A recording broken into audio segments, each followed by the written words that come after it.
안녕하세요. 양신TV 거대고양이 나은식 수의사입니다. 오늘 저희가 준비한 코너는 고양이처럼 생각해봐. 어떤 보호자에게 고양이는 보호자가 준비가 되었다라고 생각할까? 나를 받아들일 준비가 되었다 라고 생각하는 보호자의 기준에 대해서 오늘 이야기해볼까 해요. 고양이 입장에서는 3주에서 8주가 사회화기고 보통 제가 12주에 입양되는 거를 추천해 드린다고 했잖아요. 그러면은 어떤 보호자한테 갔을 때 고양이는 이 사람 준비가 됐구나, 내가 마음껏 고양이로서 생활을 할 수 있겠어 라는 부분에 대해서 설명을 드릴게요. 우선은 고양이 기준에서는 혼란스러울 수 있는 상황을 피하는 게 좋아요. 제가 이제 항상 얘기하지만 1인 가구에서 고양이를 입양해서 키울 때는 이런 상황들이 발생하지 않는데, 가족들이 고양이를 입양해서 키운다라는 결정이 났을 때, 이때는 가족 구성원의 동의가 필요해요. 가족 구성원들끼리 동의라는 거는 되게 여러 가지가 있을 수가 있습니다. 하나는 뭐 화장실 치우는 건 누가 하고, 고양이랑 놀아주는 건 누가 하고, 고양이 밥 주는 건 누가 하고, 간식 주는 건 누가 하고, 역할 분담이 가족 구성원들끼리 되어 있는 집이 고양이한테는 좋아요.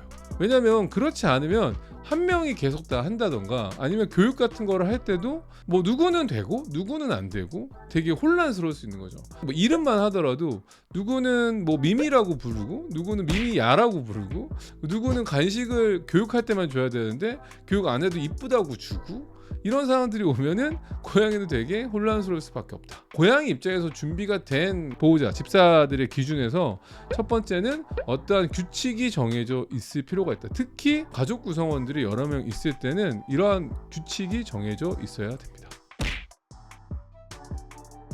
1인 가구에서 이제 입양이 됐을 때 고양이 기준에서는 환경이 세팅이 되어 있어야 돼요. 화장실 2개, 그다음에 수직 공간 하나, 스크래처 뭐 2개, 3개, 숨숨집, 그다음에 뭐 터널, 뭐 놀 수 있는 공간, 이런 게 준비가 되어 있어야지만 그런 집에서 생활을 할 수가 있죠. 막상 갔는데 이런 게 준비가 안 돼 있다. 그러면은 고양이는 대안을 찾습니다. 뭐 소파를 긁는다던가, 아니면 화장대를 긁는다던가, 아니 숨숨집이 없어서 소파 밑에 들어가 있는다던가, 침대 밑에 들어가 있는다던가, 수직 공간이 올라갈 데가 없어서 가구 위에 올라가야 된다던가, 이런 환경이 준비되어 있어야지만 고양이 입장에서는 이 보호자가, 이 집사가 준비가 되어 있구나 라고 생각할 수 있는 거죠.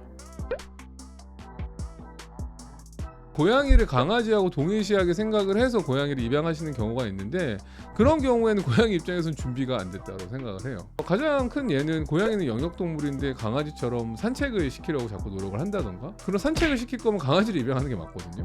강아지는 노즈워크, 냄새 맡기가 중요하기 때문에 산책을 주로 하고 싶다라면 강아지를 입양하는 게 맞고, 고양이한테는 고양이의 생리적인 부분, 고양이의 습성, 이런 것들을 이해하고 받아들여야 되기 때문에 고양이 기준에서, 입장에서는 나라는 존재에 대해, 난 고양이 아니지, 그러니까 나라는 존재에 대해서 이해를 하고 나를 받아들여라 라는 게 되어 있어야 돼요. 그러려면은 고양이 관련 서적을 최소한 한 권 이상은 읽고 입양을 하시는 게 중요한 것 같습니다. 최근에 고양이 책 관련된 거는 제가 쓴 책 있죠. 대집사 고양이 상담소라는 책도 있고, 요즘에 너무 좋은 책들이 많아요. 정말로 한 2-3권 정도는 읽고 준비를 하신 다음에 고양이가 이런 생각을 갖고 있구나, 고양이가 이런 걸 싫어하는구나, 먹는 습관이 이렇게 들여야 되는구나, 이러한 것들이 일단 지식적으로는 준비가 되어야지만 고양이와 같이 생활하는데 문제가 없고, 고양이도 집사가 준비되어 있기 때문에 스트레스를 안 받을 수 있죠.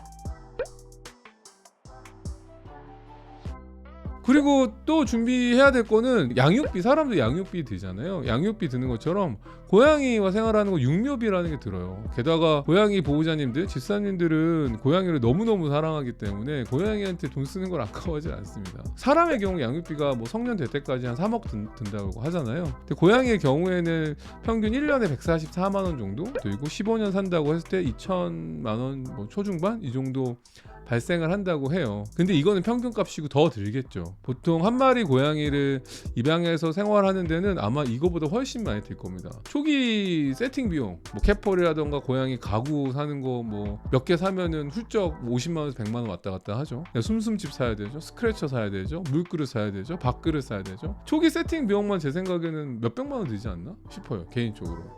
그리고 또 이뻐야 되고, 우리 인테리어가 어울려야 되고 이런 것까지 감안을 한다면 당연히 초기 비용이 많이 들고 사료도 뭐 간식도 좋은 거 줘야 되고 근데 또 장난감 또 계속 바꿔야 되죠. 게다가 또 이제 병원도 다녀야 되고 조금이라도 아프면 또 바로 또 들고 병원 뛰어가니까 당연히 또 병원비 많이 나올 때도 있고 그러다 보니까 이런 경제적인 준비 그러니까 육묘비와 관련된 경제적인 준비가 되어야지만 고양이도 가서 행복하게 살 수 있다. 평균 저는 한 3천만 원 봐요. 15년 기준이라고 했을 때 1년에 200만 원 정도 든다. 근데 이제 200만 원이 매번 200만 원 든다기보다는 이제 아프면서 이제 비율이 좀 바뀌는 것 같아요. 나이가 6살이 넘어가서 아프기 시작하면 이제 아픈 거와 관련된 비용들이 많이 그러니까 병원비와 관련된 지출이 많이 늘어나는 거죠. 이러한 부분들에 대한 경제적인 부담을 안 가지기 위해서는 저는 항상 한 달에 10만 원씩 적금을 들어서 그래야지 좀 차후에 경제적인 부담을 좀 줄일 수 있고 고양이 입장에서도 고양이가 아픈데 치료할 비용이 없어가지고 정말로 안타까운 상황들이 생기면 안 되니까 이러한 부분들을 고려하셔서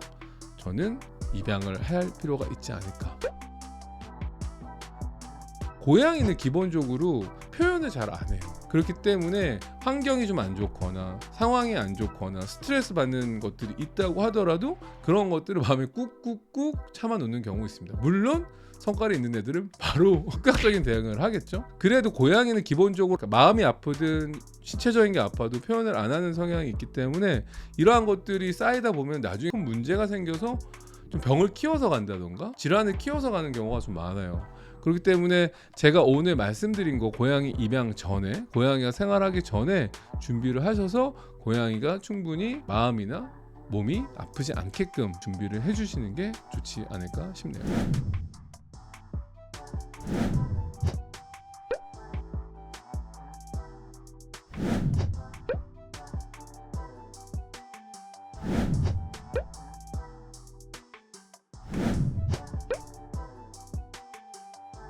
오늘 저희가 고양이처럼 생각해봐. 고양이 입장에서는 어떤 집에 가야지 행복할까? 어떤 집사들이 준비가 돼 있을까라는 기준에서 한번 설명을 해봤는데요. 오늘 내용이 도움이 되셨다면 구독과 좋아요, 알람, 댓글까지 부탁드리면서 안녕.